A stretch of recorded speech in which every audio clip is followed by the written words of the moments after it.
एक गांव में हरिया नाम का एक गरीब किसान रहता था। उसके परिवार में उसकी पत्नी और एक छोटी बेटी थी, जिसका नाम था सुमन।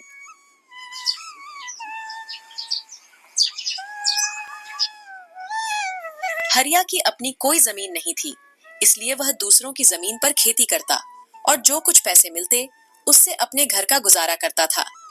पिछले कुछ दिनों से हरिया को गांव में कहीं भी काम नहीं मिल रहा था, जिससे वह बहुत परेशान था।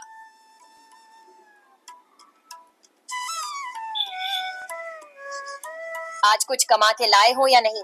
घर में खाने के लिए और कुछ नहीं बचा है। बस थोड़े से दाल चावल बचे थे, उसकी मैंने खिचड़ी पका दी है। पिछले कई दिनों से गांव में कोई काम नहीं मिल रहा है। लोगों का कहना है कि अभी इस महीने उनके पास करवाने को कोई काम नहीं है। जब फसलों की कटाई शुरू होगी तब काम मिलेगा। अब मैं तो यह सोचकर परेशान हूँ कि इस महीने अगर कोई काम नहीं मिला तो सबके खाने पीने का जुगाड़ मैं कैसे करूंगा। आप चिंता मत करो, भगवान हमारी मदद जरूर करेंगे।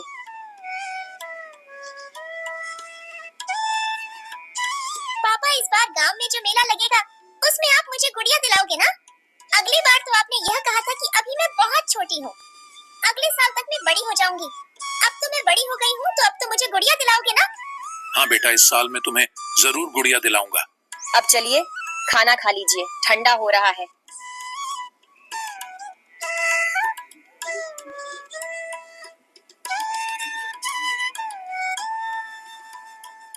सरला, तुम भी आकर खाना खा लो। जी, आप खा लीजिए, मैं थोड़ी देर बाद खा लूंगी। हरिया और उसकी बेटी दोनों खाना खा लेते हैं। तभी उनके दरवाजे पर एक संत की दस्तक होती है। कोई तो कुछ खाने को दे दो, भगवान तुम्हारा भला करेगा। संत की आवाज सुनकर हरिया और उसकी पत्नी बाहर आते हैं। बेटा, क्या तुम्हारे पास खाने को कुछ है? बाबा, हमारे पास तो खुद के खाने के लिए भी ठीक से खाना नहीं हो पाता। हम आपको कहां से देंगे? थोड़े से खिचड़ी पकाई थी, वह भी मैं अभी खा लिया हूँ। अब हमारे पास कुछ भी नहीं है। रुकिए बाबा, अभी मेरे हिस्से का खाना बचा हुआ है, मैं अभी लेकर आती हूँ। पर सरला, तुम अगर यह खाना बाबा को दे दोगी तो तुम क्या खाओगी? बर्तन में तो बस थोड़ी से ही चावल बचे हैं। आप इसकी चिंता मत कीजिए, मैं भूखी रह लूंगी, लेकिन अपने घर के आंगन से मैं किसी संत को भूखा नहीं जाने दे सकती। इससे मुझे पाप लगेगा। ठीक है सरला, जैसी तुम्हारी इच्छा। सरला अपने हिस्से का खाना लाकर बाबा को दे देती है और बाबा उस खाने को खा लेते हैं।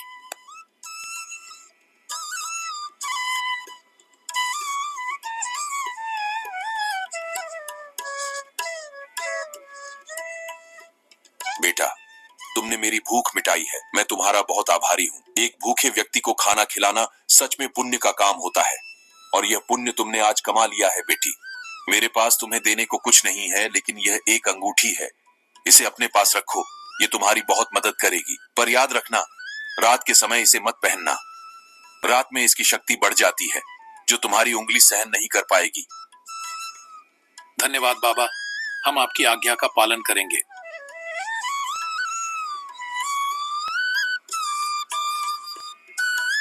संत के जाने के बाद हरिया अंगूठी को देखकर सरला से कहता है, इस अंगूठी में ऐसा क्या है जो बाबा ने हमें इसे देने के लिए चुना? शायद ये हमारे अच्छे कर्मों का फल है। आपने सुना तो होगा ना, हमारे अच्छे और बुरे कर्मों का फल हमें जरूर मिलता है। अंदर चलते हैं। पर सरला, अपने हिस्से का खाना तो तुमने बाबा को दे दिया, अब तुम क्या खाओगी? काश हमारे पास थोड़े से और चावल होते। जैसे ही हरिया यह बात कहता है, अंगूठी में एक चमक सी उठती है और हरिया के सामने तुरंत एक चावल की प्लेट आ जाती है। सरला, यह देखो, जैसे ही मैंने चावल का नाम लिया, यहाँ चावल प्रकट हो गया। यानी कि यह अंगूठी सच में जादुई है, इससे हम कुछ भी खाने को मांग सकते हैं। अरे वाह, ये तो बहुत अच्छी बात है। तो आप इससे थोड़ी पूरी सब्जी मांगे ना, मेरा काफी दिन से पूरी सब्जी खाने का मन कर रहा था। ठीक है सरला, मैं अभी मांग कर देखता हूँ। हे अंगूठी, हमें थोड़ी सी पूरी सब्जी दे दो। हरिया के कहते ही फिर से अंगूठी में एक चमक सी उठती है और हरिया के सामने पूरी सब्जी की प्लेट आ जाती है। उसको देखकर सरला और हरिया बहुत खुश हो जाते हैं। अरे वाह, कितने दिनों बाद आज पूरी सब्जी देखने को मिली है। चलो अब हम सब बैठकर इसे खाते हैं। ऐसे वह सभी उस दिन भर पेट भोजन करते हैं। अगले दिन सुबह पापा, आज गांव में बहुत बड़ा मेला लगने वाला है। मैंने अपने दोस्तों से सुना था। आज आप मुझे गुड़िया दिलाओगे ना? हाँ मेरी प्यारी गुड़िया, इस बार मैं तुम्हें जरूर गुड़िया दिलाऊंगा। सरला, तुम मेरी प्यारी गुड़िया को तैयार कर दो और तुम भी तैयार हो जाओ। हम सब आज उस बड़े मेले में जाएंगे जहाँ जाने के लिए हम अक्सर सपने देखा करते थे। सभी तैयार हो जाते हैं। फिर हरिया अंगूठी से कुछ पैसे मांगता है और उसके हाथ में पैसे आ जाते हैं और फिर वह सब मेले की ओर निकल पड़ते हैं। उस गांव में हर साल एक बहुत बड़ा मेला लगता था जिसमें दूर दूर के गांव से व्यापारी आते थे। उस मेले में तरह तरह की चीज मिलती थी। पापा, वह देखो गुड़िया की दुकान। मुझे गुड़िया दिला दो ना। भैया जरा ये वाली गुड़िया दिखाना। ये लो मेरी प्यारी गुड़िया, ये तुम्हारे लिए। पापा, यह तो बहुत ही सुंदर गुड़िया है। भैया कितना दाम है इस गुड़िया का? जी 50 रुपए। ये लो भैया इस गुड़िया के पैसे। सरला, तुम भी अपने लिए कुछ पसंद कर लो। वहाँ देखो कितनी सुंदर साड़ी की दुकान है। चलो वहाँ से तुम्हारे लिए साड़ियाँ भी पसंद करते हैं। भैया जरा वह वाली साड़ी दिखाना। अरे भैया, वह साड़ी बहुत महंगी है, तुम उसे नहीं खरीद पाओगे। कोई सस्ती सी साड़ी देख लो इनमें से। नहीं भैया, हमें वही साड़ी देखनी है। आप वही साड़ी दिखाओ। सरला, तुम्हें ये साड़ी कैसी लगी? ये साड़ी तो बहुत अच्छी है पर महंगी भी बहुत होगी। सरला, तुम इसकी चिंता मत करो। बस तुम ये बताओ, तुम्हें ये साड़ी पसंद तो है ना? हाँ जी, साड़ी तो बहुत पसंद आई। भैया इस साड़ी का क्या दाम है? यह 1500 की साड़ी है। ठीक है भैया, ये लीजिए 1500 और ये साड़ी हमारे लिए पैक कर दीजिए। हरिया साड़ी को खरीद लेता है। हरिया ने उस मेले में से और भी काफी सारे सामान खरीदे। इस मेले में रामचंद्र के 2 नौकर मोहन और प्यारे भी आए हुए थे। रामचंद्र गांव का सबसे अमीर सेठ था और मोहन और प्यार उसके नौकर। जब मोहन और प्यारे ने हरिया को बहुत सारा सामान खरीदते हुए देखा तो वे दोनों आश्चर्य में हो जाते हैं। मोहन, ये देख, ये तो वही हरिया है ना जो अक्सर अपने गरीबी पर पूरे गांव भर में रोता रहता है। ये देख कैसे सामान खरीद रहा है। आखिर इसके पास इतने सारे पैसे कहां से आए? हाँ प्यारे, यह तो वही गरीब किसान हरिया है। अभी 2 दिन पहले ही तो यह सेठ जी से काम मांगने आया था, पर सेठ जी ने इसे काम देने से मना कर दिया था। चल उसी से पूछ कर देखते हैं। दोनों हरिया के पास आते हैं। और भाई हरिया, कैसी चल रही है खरीदारी? लगता है बहुत सामान खरीदा है आज। हरिया जादुई अंगूठी की बात को छुपाते हुए कहता है। नहीं भाई, बस वह थोड़ा बहुत घर के लिए सामान है, बस और कुछ नहीं। अच्छा हरिया भाई, तुम तो 2 दिन पहले तो सेठ जी से काम मांग में आए थे ना? लगता है तुम्हें कहीं पर काम मिल गया है। हाँ भैया, कहीं और काम मिल गया था तो बस उसी से बच्चों को मेला घुमाने ले आया। अच्छा हरिया भाई, तुम करो खरीदारी, हम चलते हैं। दोनों नौकर वहां से चले जाते हैं। हरिया का परिवार मेला घूमने के बाद घर आ जाता है। आज उनके परिवार के चेहरे पर अलग ही चमकते सभी बहुत खुश थे। पापा, आज तो मेरे पास बहुत सारे खिलौने हैं। अब मैं अपने दोस्तों को ये खिलौने दिखाऊंगी। मेरे पास भी बहुत सारे खिलौने हो गए हैं। हाँ बेटा, क्यों नहीं। अब से तुम्हें जो भी चीज चाहिए तुम अपने पापा से मांग लेना, वह तुम्हें मना नहीं करेंगे। इस तरह हरिया के दिन हंसी खुशी गुजर रहे थे। हरिया ने अंगूठी की मदद से अपने घर के हालातों को सुधार लिया और अंगूठी से कुछ पैसे मांगकर गांव में उसने एक कपड़े की दुकान खोली। दुकान खोलने के साथ ही हरिया की दुकान चल पड़ी।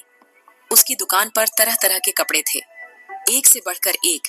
यह सब हरिया ने उस अंगूठी की मदद से हासिल किए थे। नए नए डिजाइन के कपड़े होने की वजह से हरिया की दुकान पर अक्सर ही लोग की भीड़ रहा करती थी। अब यह बात धीरे धीरे पूरे गांव भर में फैल रही थी कि हरिया जो कितना गरीब था वह अचानक से अमीर हो गया है और उसने गांव में एक बहुत बड़ी कपड़े की दुकान खोली है।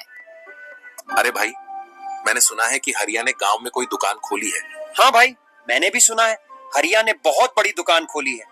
अरे भाई, मैं तो उसकी दुकान को देखकर भी आया हूँ। हरिया ने वाकई में बहुत बड़ी दुकान खोली है और उसके पास नई नई प्रकार के कपड़े हैं। अच्छा, आखिर ये कैसे हुआ? हरिया के पास दुकान खोलने के लिए इतने पैसे आए कहाँ से? भाई इस बारे में तो मुझे नहीं पता, बस मुझे इतना ही पता है कि उसमें गांव में एक बहुत बड़ी कपड़े की दुकान खोली है।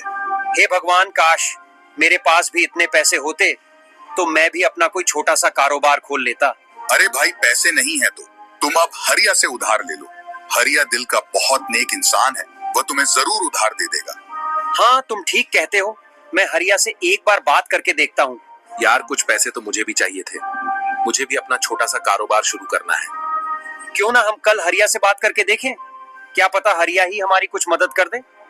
वह लोग इतनी बातें कर ही रहे थे, तभी उन्होंने देखा कि हरिया वहीं से गुजर रहा था। रामू ने हरिया को आवाज लगाई। अरे हरिया भाई, कहाँ जा रहे हो? कहीं नहीं भाई, बस तुम्हारे पास ही आ रहा था। बहुत दिन हो गए थे तुमसे मिले, सोचा तुमसे भी मिलता आऊं। हरिया भाई, मैंने सुना है कि तुमने कपड़े की बहुत ही बड़ी दुकान खोली है। हाँ भाई, बस इसी बारे में मैं तुम्हें बताने आया था। मैंने एक कपड़े की दुकान खोली है और अब उस दुकान से मेरी अच्छी कमाई हो रही है। पर तुमने दुकान कैसे खोली? तुम्हारे पास इतने पैसे कहाँ से आए? देखो भाई, ये बात मैं तुम्हें इसलिए बता रहा हूँ क्योंकि तुम मेरे दोस्त हो और मुझे तुम लोगों पर बहुत विश्वास है। कुछ दिन पहले मेरे घर पर एक साधु आए थे। हरिया उन सबको जादुई अंगूठी के बारे में सारी बात बता देता है। जादुई अंगूठी? सच में तुम्हारे पास जादुई अंगूठी है और तुमने उसी से वह दुकान खोली है? हाँ, मैंने उसी से वह दुकान खोली है और मैं यहाँ तुम्हारे पास इसलिए आया हूँ कि तुम भी अगर अपना कोई कारोबार शुरू करना चाहते हो तो बेझिझक आकर तुम मुझसे पैसे ले सकते हो। मैं तुम्हें कारोबार खोलने के लिए पैसे दूंगा। अरे हरिया भाई, ये बात कहकर तो तुमने हमारा दिल ही जीत लिया। ठीक है हरिया भाई, हम किसी को नहीं बताएंगे। इस तरह हरिया ने गांव वालों की मदद की और सभी को कारोबार खोलने के लिए पैसे दिए। अब गांव के लोगों ने भी अपना अपना कारोबार खोला। अब यह बात धीरे धीरे गांव के अमीर सेठ रामचंद्र तक भी पहुंच जाती है। मोहन और प्यारे, यह मैं क्या सुन रहा हूँ? हमारे गांव में रहने वाले गरीब हरिया ने गांव में बहुत बड़ी कपड़े की दुकान खोल ली है। यह तो वही हरिया है ना जो कुछ दिन पहले मेरे पास काम मांगने आया था। तो फिर इसके पास अचानक से इतने सारे पैसे कहाँ से आए? हाँ सेठ जी, हम भी यही सोचकर हैरान हैं। थोड़े दिन पहले हमने उसे मेले में देखा था, बहुत सारे सामान खरीद रहा था, जैसे इसके पास अचानक से बहुत सारे पैसे आ गए हों। और अब सुनने में आ रहा है कि गांव में उसने एक नई दुकान खोली है। हाँ सेठ जी, मैंने तो देखा भी है, बहुत ही सुंदर दुकान है उसकी। एक से एक डिजाइन के कपड़े हैं उसकी दुकान में। मोहन, जरा पता तो कर, आखिर उस गरीब हरिया के पास इतने सारे पैसे कहाँ से आ रहे हैं? आखिर ऐसी कौन सी लॉटरी लगी है उसके हाथ में जो कुछ ही दिन में वह इतना माला माल हो गया है? रामचंद्र की कहे अनुसार उसके दोनों नौकर अब हरिया पर नजर रखने लगते हैं। हरिया कब जाता है, कब घर आता है, इन सब पर उन दोनों आदमियों की नजर थी। एक दिन जब हरिया रात के समय घर आता है, तब मैं दोनों आदमी चुपके से उसके घर के पास खड़े हो जाते हैं। वह देखते हैं कि रामू अपने हाथ में से अंगूठी निकाल रहा है और अपनी पत्नी से कह रहा है, सरला, अभी मैं इस अंगूठी को निकाल देता हूँ। काफी रात हो गई है, सुबह इसे पहन लूंगा। वैसे भी अब हमारे पास भगवान का दिया सब कुछ है। अब इस अंगूठी से हमें और कुछ नहीं चाहिए। मुझे लगता है अब इस अंगूठी को हमें संभाल कर रख देना चाहिए, क्योंकि अब मेरा कारोबार भी काफी अच्छा चल रहा है। तो अभी हमें इस अंगूठी की जरूरत नहीं है। मैं सोच रहा हूँ कि इस अंगूठी को मुझे किसी जरूरतमंद को दे देना चाहिए, जो मेरी ही तरह गरीब और ईमानदार हो, जो इस अंगूठी का सही इस्तेमाल करे। हाँ जी, आप बिल्कुल सही कह रहे हैं। ये अंगूठी हमें किसी ऐसे ही इंसान को देनी चाहिए। रामचंद्र के दोनों नौकर ये सारी बात रामचंद्र को बताते हैं। हाँ सेठ जी, उनके पास एक अंगूठी है, उसके बारे में वह लोग बातें कर रहे थे कि उस अंगूठी ने उनकी किस्मत बदल दी। अच्छा तो ये बात है, लेकिन एक अंगूठी की वजह से ऐसा कैसे हो सकता है? क्या वह कोई जादुई अंगूठी है? क्या उस अंगूठी ने हरिया को पैसे दिए हैं? जाओ, इसका पता लगाओ।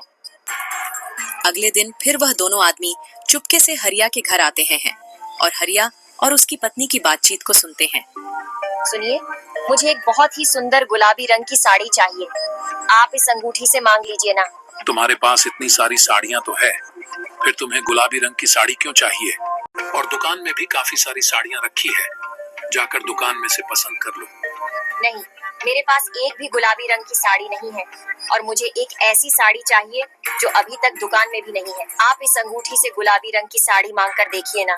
हरिया अंगूठी से गुलाबी कलर की साड़ी मांगता है और गुलाबी कलर की साड़ी प्रकट हो जाती है। यह देखकर दोनों नौकर बहुत आश्चर्य में हो जाते हैं और यह बातें जाकर वह दोनों रामचंद्र सेठ को बताते हैं। अच्छा, तो उस हरिया ने अंगूठी के सामने साड़ी बोला और अंगूठी में साड़ी निकल आई। अब तो पक्का हो गया है, वह कोई जादुई अंगूठी है।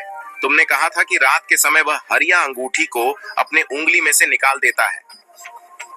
हाँ सेठ जी, वह अंगूठी को निकालकर अपने टेबल पर रख देता है। तो ठीक है, उस अंगूठी को हासिल करने का सबसे सही वक्त रात का है। मैं रात को ही उस हरिया के घर जाऊंगा।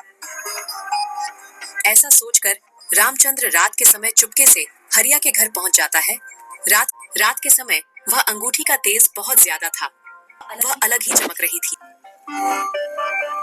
अरे वाह, इस अंगूठी की चमक तो देखो, कितनी जगमगा रही है। आखिरकार यही है वह जादुई अंगूठी जिससे यह हरिया अमीर हुआ है। अब मैं अंगूठी को अपने घर ले जाऊंगा और इस अंगूठी की मदद से गांव का सबसे अमीर आदमी बन जाऊंगा। यह सोचकर रामचंद्र उस अंगूठी को वहां से लेकर घर आ जाता है और उस अंगूठी को हाथ में पहनकर अंगूठी से बहुत सारे सोने के सिक्के मांगता है। हे अंगूठी, मुझे बहुत सारे सोने के सिक्के दे दो, इतने सोने के सिक्के कि मैं रातों रात अमीर बन जाऊं। जैसे ही रामचंद्र ऐसा कहता है, उसकी उंगली पर लाल निशान पड़ जाते हैं और उसे काफी जलन होने लगती है। रामचंद्र दर्द से कहराते हुए उस अंगूठी को फेंक अस्पताल की ओर भागता है। रामचंद्र अस्पताल पहुंचता है और डॉक्टर को अपना हाथ दिखता है। ये कैसे हुआ? इतनी ज्यादा चोट तुम्हें कैसे आई? तुम्हारा हाथ तो पूरी तरह से घायल है। मैं अभी इसकी पट्टी कर देता हूँ। डॉक्टर रामचंद्र के हाथों की पट्टी कर देता है और उससे कहता है, देखो, मैंने तुम्हारी पट्टी तो कर दी है, पर तुम्हारे हाथों के जख्म बहुत गहरे हैं। इसे ठीक होने में कम से कम 2 महीने का समय लग जाएगा और 2 महीने तक तुम्हें अपने हाथों का ध्यान रखना होगा। यह सुनकर रामचंद्र बहुत दुखी होता है। ये सब उस अंगूठी के वजह से हुआ है। न मैं उस अंगूठी को चुराता और ना ही मेरे हाथ का यह हाल होता। इतनी जलन हो रही है मेरे हाथ में, क्या बताऊं। अगर मैं ज्यादा पैसे का लालच ना करके उस अंगूठी को ना लिया होता तो आज मेरे हाथों की ऐसी हालत नहीं होती। रामचंद्र उस अंगूठी को हरिया को वापस करने जाता है। यह लो हरिया अपनी अंगूठी। कुछ वक्त के लिए मेरे मन में इस अंगूठी के प्रति लालच आ गया था, पर इस अंगूठी ने मुझे अच्छा सबक सिखाया है। अब यह अपनी अंगूठी तुम अपने पास रखो, मुझे इसकी जरूरत नहीं। अब अंगूठी हरिया के पास वापस आ चुकी थी।